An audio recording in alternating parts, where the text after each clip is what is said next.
Just tell me when. All right, go ahead and start. All right, everyone. The purpose of this health talk here is to get more in depth into citizen health and what we're doing specifically in terms of our business model and our go-to-market strategy, kind of getting down to our core product. And at a high level, what we have developed is it's a decentralized health and wellness marketplace, which creates a decentralized health economy, which is a very high level abstract view of what we're doing. We'll take it down a little bit and focus on that initial use case for ourselves, for people who actually purchase healthcare and for physicians who offer that healthcare services for sale. So I will just hop right into that. The problems that we are solving, pretty straightforward. The prices of healthcare. They are unnecessarily high. They're inflated because you have health insurance in the middle, a lot of intermediaries that are making the price irrationally high and irrationally priced. The free market forces that function in everyday life do not function in healthcare. So plain and simple, healthcare costs way too much. Also, health insurance, it confuses and aggravates just about everybody. I'm sure everybody has a story of getting a medical bill saying, what the heck is this? What are these charges? And, I don't really think I should, pay for this. When's the insurance going to cover this? And you get these bills 45 days, 60 days, 90 days later. It's a hassle. And it's even a hassle to figure out what insurance plan is going to be best for you. I mean, they give you a book. I had a book over here, just a thick book of every single thing they will and will not cover. That's aggravating.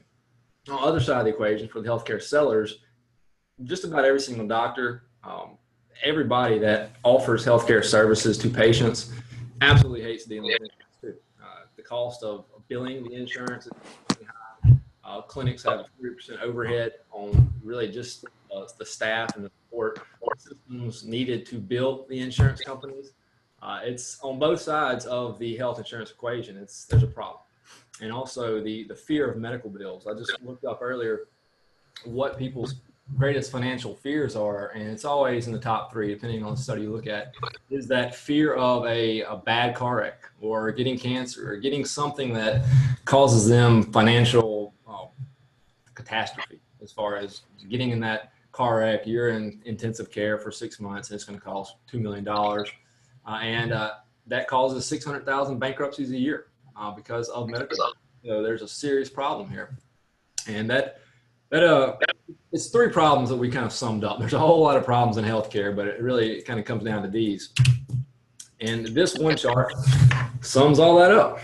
When you take a look at it, this is the life expectancy over how much we spend per person. Let's take a minute to look at that. You see that it only goes up to 2014. But we're actually at $10,000 per person now. We recently took a dip in life for the first time since the whole AIDS epidemic. So there is a serious problem here, being that you clearly see America don't live as long as other countries, but we spend twice as much as other countries to get there. It makes no sense. And we are one of the only developing countries, or the only developed country, that does not have any system or single payer system coming from the government. And I'm not promoting that at all. We are in weird it was another one or something. Multi-faceted, multi-intermediary, non-free market system that's really inflating these prices and causing that to happen. And adding to that, if you see this chart, this shows the growth of doctors, which you see on down here on this orange trend line, relatively flat, it's kind of stable. But then you see this yellow trend line, that's the growth of administrators. That is all the people that are needed to facilitate the doctor's services. And you also see the black trend line, that is the price. So if you back up a little bit, you can kind of correlate that with the same trajectory of this. And I know if you look at around 1982, I think the diagnosis-related DRGs launched, so that kind of went up a little bit. And you have, I forgot what act this was, but then you have the High-Tech Act. Okay. Yeah, you see all this stuff where you clearly see that we're not really gaining that many more doctors, but every time we introduce insurance regulation, the cost of facilitating their services increases. And I mentioned before here at Forest General, there was a whole new 3 or 4 story building built just to bill insurance. It's just for admin. And it's just for the it's not sustainable, and clearly that. So moving on, how we are fixing this. As I mentioned before, we have created this decentralized health and wellness marketplace called Metaplex. It's where healthcare buyers and healthcare sellers can come and transact directly in a free market economy without the need of insurance intermediaries in the middle of that. Now, dissect every single word in there. That means a lot. That means now that we have all of these healthcare buyers, families, individuals, employers, and governments directly contracting with the people who do sell their services, which is physicians, surgery centers, laboratories, hospitals, clinics. You go dentists, chiropractors. I was kind of going down the list.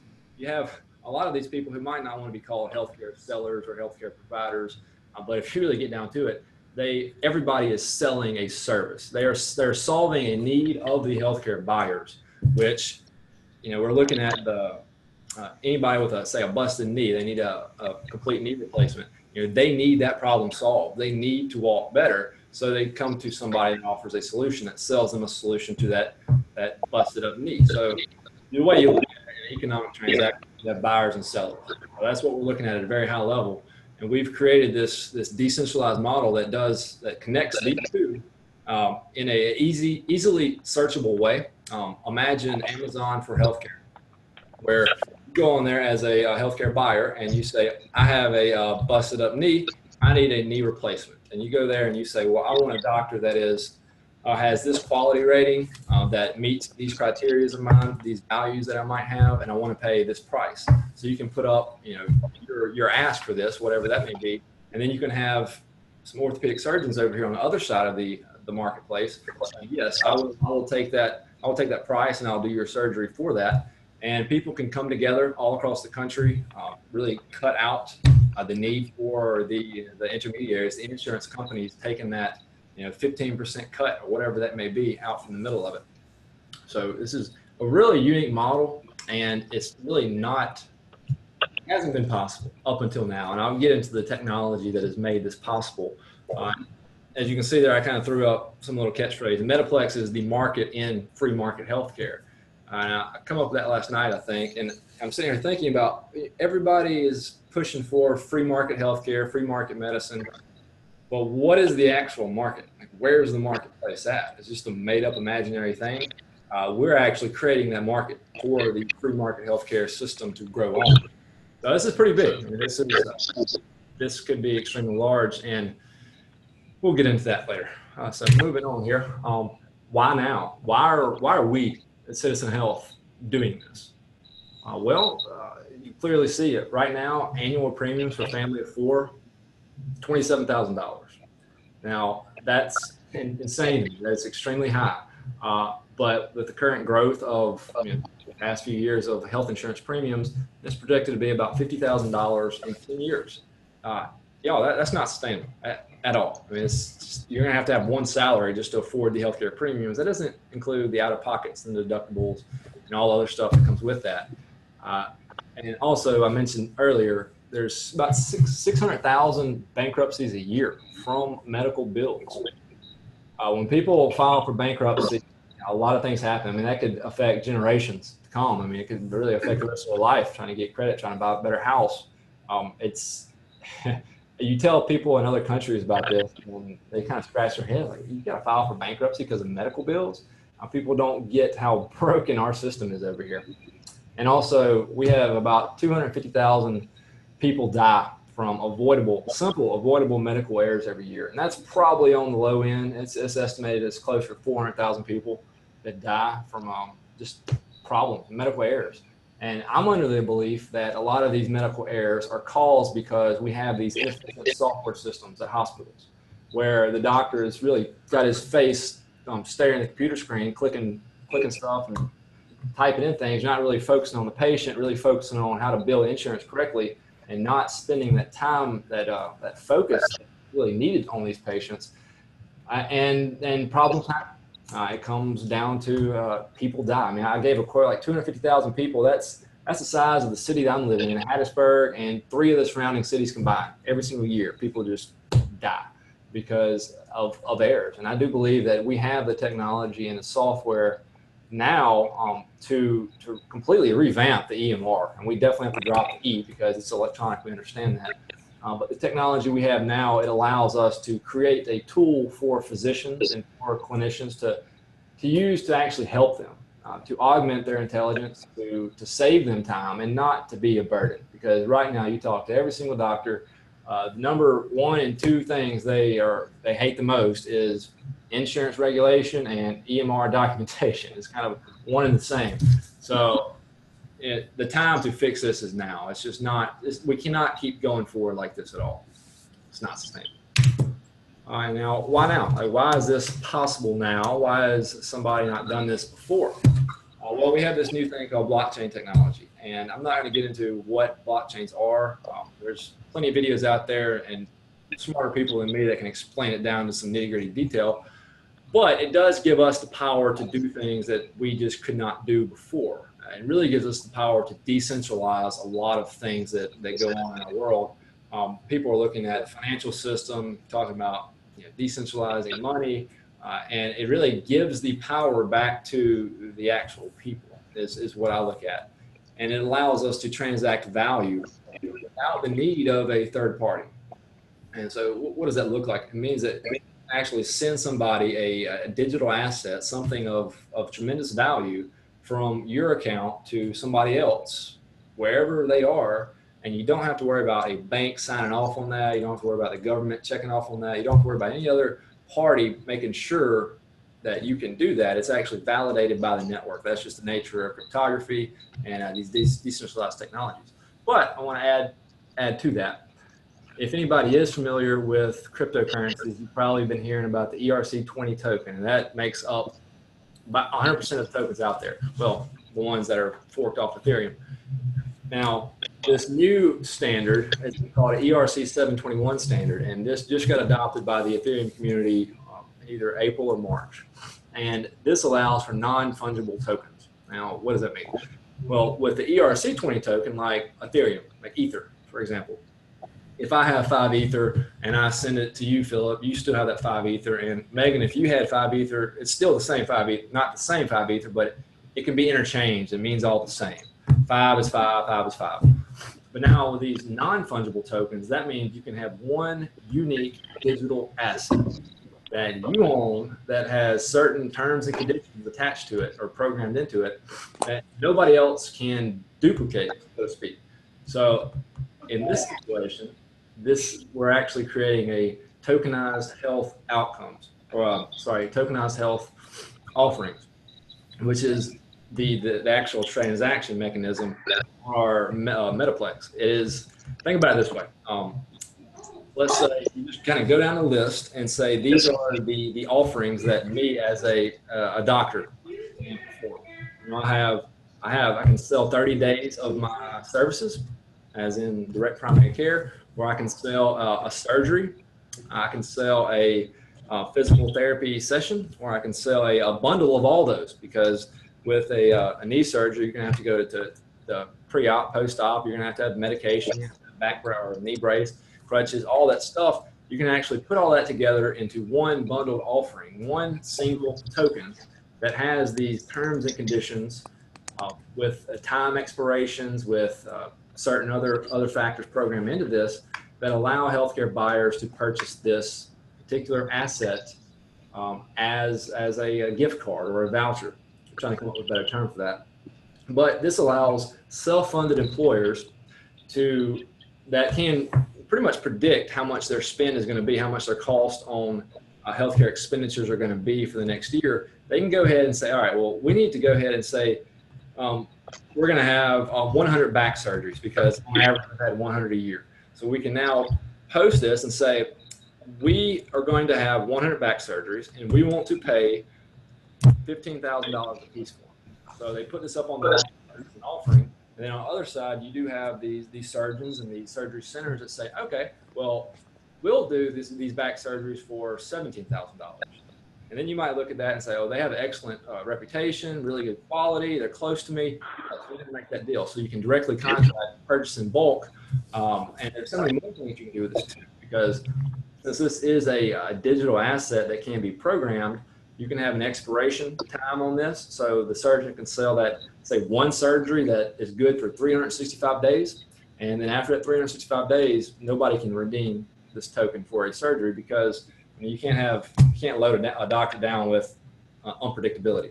And also, if these self-funded employers, just say they do purchase 100 of the tokenized health offerings, what happens when they, down in August and they realize we're not going to hit those 100 back surgeries. We're actually doing better in the workplace. People aren't getting hurt. Well, instead of losing that money, now they can take that token and sell it back on the marketplace to somebody else.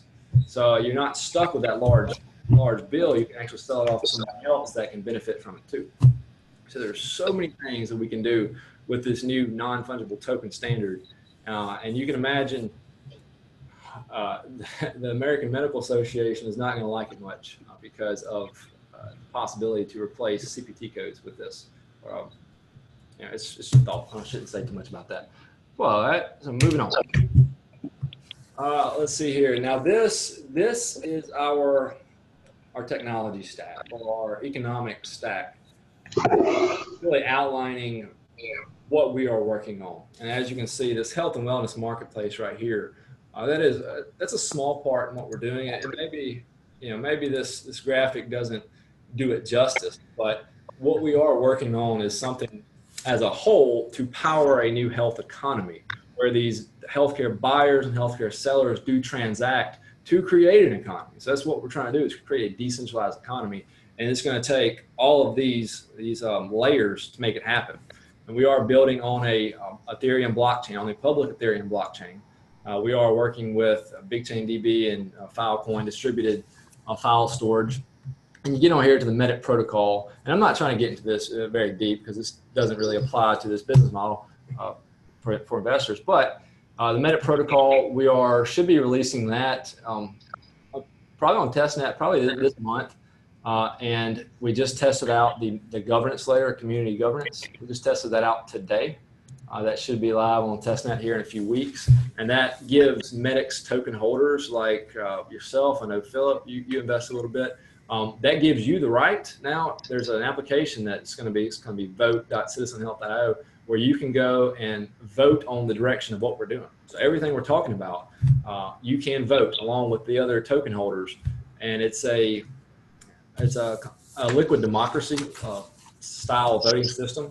So you can vote, you can delegate your vote to other people, but the idea here is to give everybody a voice and a vote in the direction of this company. Complete transparency. It's none of these, big health insurance companies that are just taking money from us left and right, and we have no say-so in it. This is an actual organization that's owned and controlled by the people. So it's very, very cool. And I won't really get into the rest of that, but you can just generalize what we're attempting to do. And as you can see on this next slide, this is our first app that will be released. And this app is a consumer app, I would say. It's not necessarily for the doctors yet. It's a neat app that I think will catch on very quickly based on other financial motivating apps out there. But what you do with this is you download the app, you connect your Fitbit or wearable of choice. It could be Apple Watch, Garmin, Samsung, and you connect that. And then you select the health journey, what you want to go on, as far as if you might be sick and you want to get up to baseline, or you might be healthy and you might want to perform like an Olympian athlete, or you might just want to be able to be more active with your kids, or whatever that may be. We're going to guide you on a health journey to get you there. And from this data that we do import, it's not just one wearable. You can import wearable from your sleep habits, from your Fitbit, your activity, from your GPS tracking, from your genetics, your microbiomics. You can import all your medical records. So now you have created a complete holistic view of your health history. The most comprehensive health record that's ever existed. And nobody's really done this yet, in terms of incorporating wearable tracker data, incorporating their medical data, incorporating their genetics into one unified view. And from that unified view, we're actually we're generating a health score for people, and you can see this on this other slide or other screen. And it's based on multiple factors. It doesn't really matter how good or how bad it is. It's just giving you a baseline so you can improve upon that. And you can, based on the activity levels you go throughout the day, if you do go walk 10,000 steps, you say you take the stairs, or you get a better night's sleep, you can actually start generating MEDIT or cryptocurrency from our proof of health algorithm. Our proof of health algorithm determines the amount of activity that you had to put into increasing that score, and it generates a unit of value called the MEDIT, which MEDIT is an ERC20 token. So it's intrinsically tied to your activity, to the health of you, in a sense, and the health of the population. So a lot of these cryptocurrencies, they're just spun up and they're really not backed by anything. But this is actually backed by your health, your improvement, your health improvement, actually the calories that you do burn. So it's an interesting concept. And moving on, for investors, what are some reasons to invest in them? Well, for one, there's an absolutely huge market, a huge potential market. Just the premiums alone that we pay is 1.2 trillion in premium. That was last year. That does not include the out-of-pockets and deductibles. That does not include the taxes withheld out of our paychecks from Medicaid and Medicare. You add up all that, that's $2.6 trillion that the American people pay to the healthcare providers. And I didn't put it on a slide, but if you look at what it actually costs in a cash price, in a direct payment model, for every single procedure done in America, from birth to death, for everybody, 326 million Americans, it's right at $900 billion. So we pay 2.6 trillion, and it only costs 900 billion to actually do that. So there's so much money being taken out by the 600 plus insurance companies, all your third party administrators, all these ancillary intermediaries that just jumble up the whole middle. So the idea is to connect that 1.2 trillion in just premiums to the healthcare providers and save the American people and the country another $1 trillion. I know those are very large numbers, and we're dealing with something the size of Spain's GDP, and that's just in healthcare. So it's very large. And if anybody knows anything about self-funded employers, they are paying directly to doctors, trying to come up with the best use case with their money and trying to keep their employees healthy and happy. So this is the perfect opportunity for them to do that, for them to save money and eventually start paying their employees more because their healthcare cost is less. And there's a rapid growth right now in direct primary care. And this is something I haven't mentioned, but in those tokenized health offerings, they'll be offered as monthly subscriptions or annual subscriptions. So kind of the same concept. You're still purchasing a subscription to a doctor to their services, but it's just in the form of a tokenized health offering. So it's kind of like under the surface. You don't see that, but that is growing. That's catching on. It's almost doubling every single year. There's alliances being put together. We have a long ways to go because depending on what estimate you look at, only 1% of all the primary care physicians out there are actually implementing this model. And the physicians that do come to this model, they don't leave it. They love it. They love it. The patients love it, and their employers love it. The only people that don't love it are the health insurance companies because they're getting cut out. And yeah, that's what we're doing too. And another reason to invest is we have a solid team of people. We have former startup founders. We have hospital and insurance executives, former hospital CEO on with us now, John. And we got some doctors, some residents coming out of this that want to pilot prototype the first Citizen Health Smart Clinic. We have technologists. We have one guy he's not with us now, but he's in San Francisco now talking to Roden and Fields about his UV patents in his former company. So we have a lot of solid people to work on this, to bring it to market. And this technology, of course, if you're investing in anything, I don't care if it's this or whatever it is, please invest in blockchain technology. That is going to propel humanity forward. It is that big. And I get so fired up talking about what it can enable, because if you look at the internet, where the internet was in about 1993, 1994, that's where the blockchain technology is now. We're inventing things every single day that nobody even thought about 6 months ago, because these new standards are opening up, these new avenues of connecting these technologies are really enabling neat things to happen. So definitely watch this. Also, exponential technologies, you look at AI, computing power, sequencing genomes, all this stuff is coming to a perfect head right here with what we're trying to do to really to increase the health of the population. And also social impact. You know, we are in this not for profit. We are a for-profit company, but we are a public benefit corporation, and we put society's needs ahead of profit motives. We are trying to save those 600,000 people from filing bankruptcy every single year. We are trying to save those 250,000 people from dying every year from medical errors. I know we can't do it all, but we are going to make a solid effort in doing that. And that alone, that's a noble cause, because most people in healthcare really don't try to attack that. So also with the reason to invest, you got to think about the potential risk to investing in this company. Since blockchain technology is new, it's brand new. I say brand new. The decentralized technology has been around for 20 years. Photography has been around for a while, but use as together in this model is new technology. And the governments around the world, they're wishy-washy. They really are. They're trying to figure out how to control this, for one. So we've got to look at government regulation, especially on cryptocurrencies, because we are offering cryptocurrencies, digital currencies. And I think that I've attended a couple conferences, listened to a lot of conferences about how the SEC is viewing these security tokens. And we actually registered with the SEC as a proper company to raise this money, to sell our tokens as security tokens. So we are good with the SEC. All the ICOs of the past have been legal. I mean, I'm not going to stick that sticker on them. I don't necessarily feel that they are in the wrong, but in the eyes of the SEC, everything has been a security, and it's been a legal securities offering. But they could, at some point in time, change their mind. So there's always a risk there.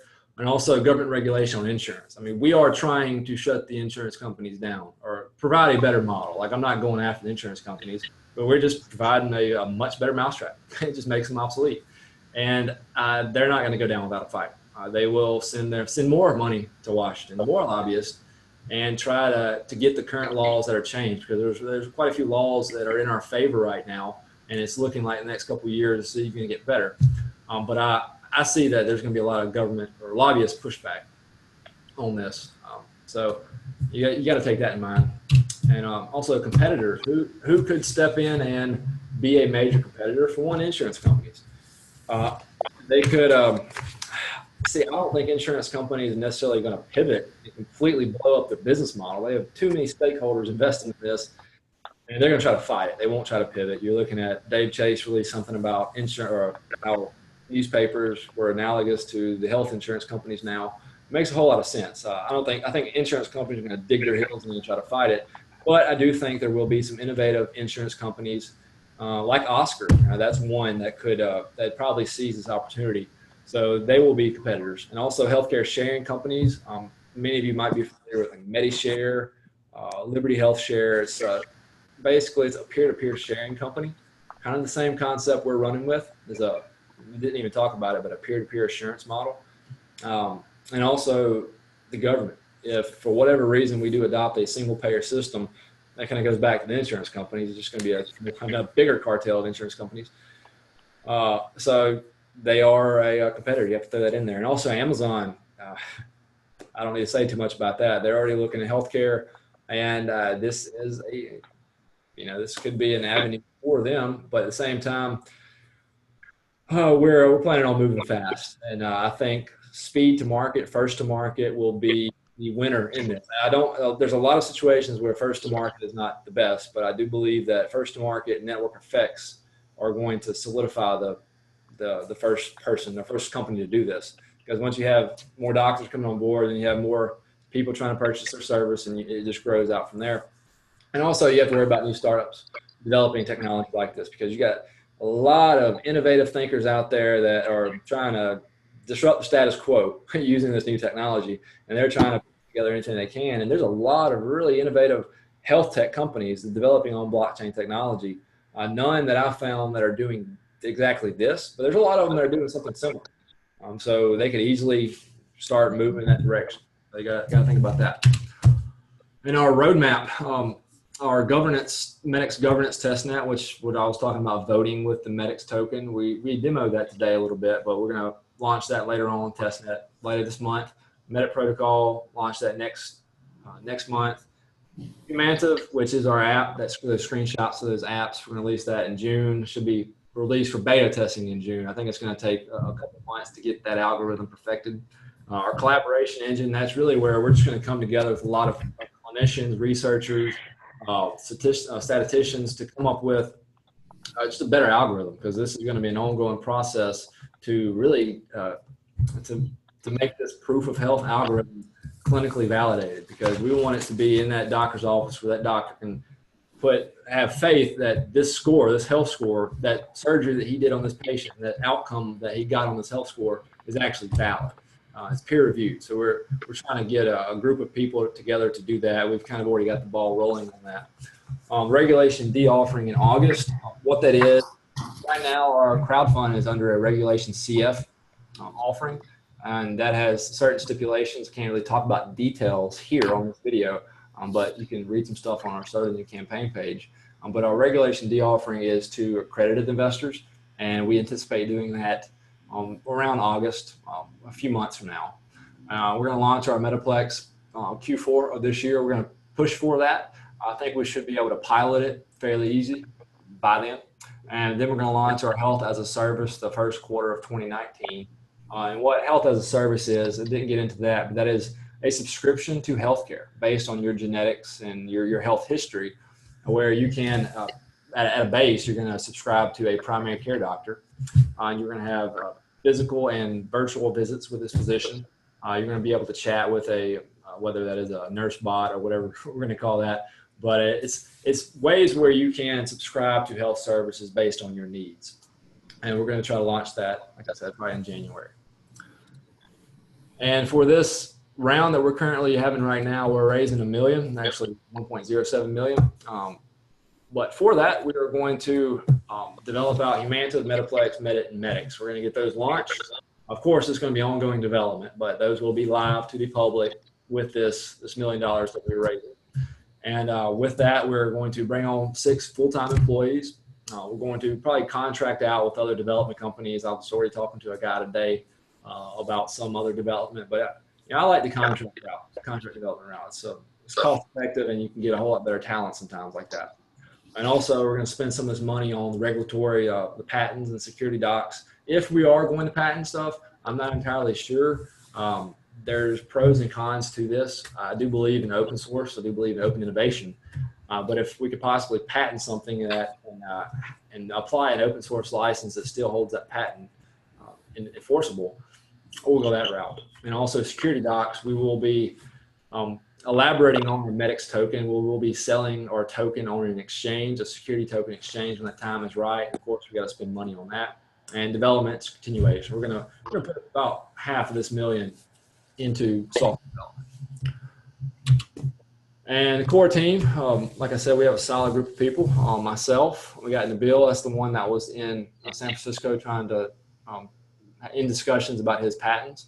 James, he's over there in the University of Manchester in the UK, and he has been developing private blockchains for the NHS to manage their population health management system. So he's been dealing with this a while, really sharp guy. We got Megan, she's on with us here. She seems to know everybody, and she likes to connect people, and she's a expert digital strategist that is on the up and up with everything going on. And we have John, he's with us here, John Chamberlain, and he's had a long career in hospital management, ex-hospital CEO, insurance executive, has seen both sides of this mess. And now he is here to fix this mess. And let me see, that's it. And while we're here, John, if you just want to give just an overview of who you are and kind of what you bring to the table, and after you finish, Megan, if you can do the same thing, if everything. Be happy to, Brennan. As Brennan said, I've got about 42 years in healthcare, from starting out in healthcare manufacturing to jumping on to the healthcare provision side, 30 plus years in that particular area, and also have had a couple of years working on the dark side, working for an insurance company. The majority of that time, though, has been spent in hospital administration and physician practice management. And as Brennan said, I've seen both sides of the ugly picture, and it's ugly from both sides. And I think that through that experience, have developed a pretty good rapport with physicians because I understand how they think and understand what their needs are and understand that they are very excited about this direct care aspect of things. It allows them to maintain their independence and also allows them to have a life in their practice styles, as opposed to being employed and grinding out a required number of patients per day, spending 88% of their day away from patients. It's insane. I don't know how we expect healthcare to improve in this country when docs are spending 12% of their time patient contact. That's outlandish. On the direct care side, that's way different. It's I'd say it's probably reversed. 88% of their time is spent with patient contact, 12% on record keeping because they don't take insurance. A lot of them do not accept government insurance, Medicare, Medicaid. So I think that particular part of this project is exciting. All of it is, but that's in a nutshell what I've done for the last 40 plus years. And as I've told Brennan and Megan and others, this has rekindled a great fire in me. There's a lot of passion behind this. And I think that's the way we all feel about it. There's really an opportunity to do something really good for healthcare in this country. Yep. Thank you, John. There you have it. Hey, Megan, you're Yeah, so actually, I got to work with a startup before that word actually really existed. Going back to when I was 14 years old, a family friend started the company called Star Human Resources. And it was a benefits company that provided insurance to part-time employees. And he took that from basically cradle to the stratosphere, and I got to be a part of that. And what I learned from that experience was invaluable because the ideas surrounding what Citizen Health wants to do, it's a 2.0 of STAR. It's fascinating to see just the level that can be brought to a company like this when others come in with that network effects. So I mean, at the time they had Target, they had McDonald's, and the good that can come about this is extraordinary. So to take this now, insert the technology like blockchain, and I mean, the internet was just being born then. So I've seen these things up close from a young age, and going forward, we discovered even too with the birth of the iPhone and mobile technologies that digital communication in healthcare is valuable, and there's inherent value that comes out of connecting doctors and patients and talking to them. So my experience with Textra was incredible to see the needs that are fulfilled, especially after you have some sort of traumatic event, after you've left the emergency room, and the questions that arise or the needs that become fulfilled through a simple text message. It's extraordinary.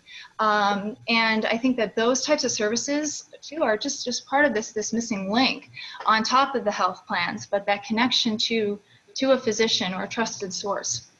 One of the most interesting things to come out of the digital experience in communication is the questions that are asked and how those questions become time savers. They become cost reducers into the system. More people need to know about these extraordinary things, and it's all handled on this digital front. So when we're talking about bringing the app together and going on these personal health journeys on top of that, bringing people, patients, doctors, caregivers together and making sense of the data, communicating that data, it's inherently valuable. So that's some of the aspects here. And then, of course, just getting into the digital and the social side of it, and just taking our ideas from these small communities and networking into the larger communities, bringing it all full circle. It's just such a thrill to be here and to just, have a way forward for the future. This works for pretty much everybody. I love the ideas too that whether you are 5 or 105, you could benefit from our services in some way.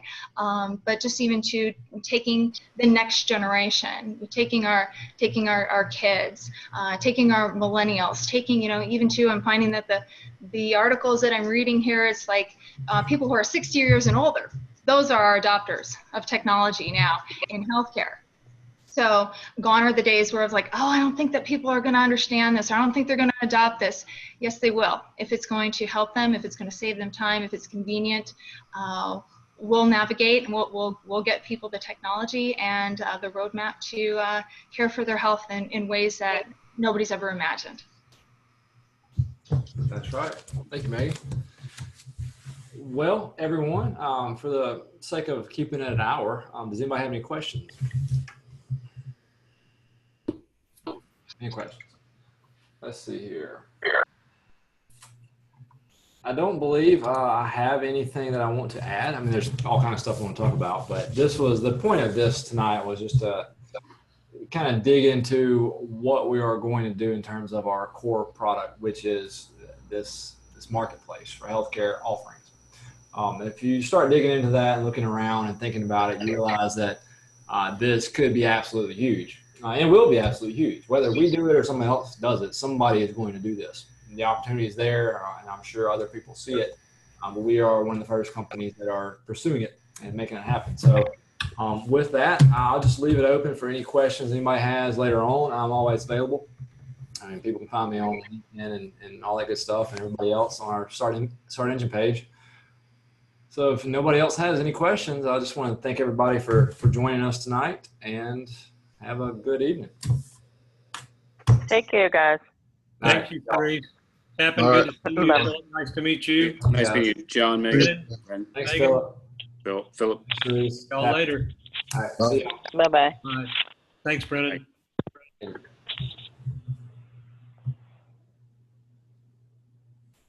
Kill it.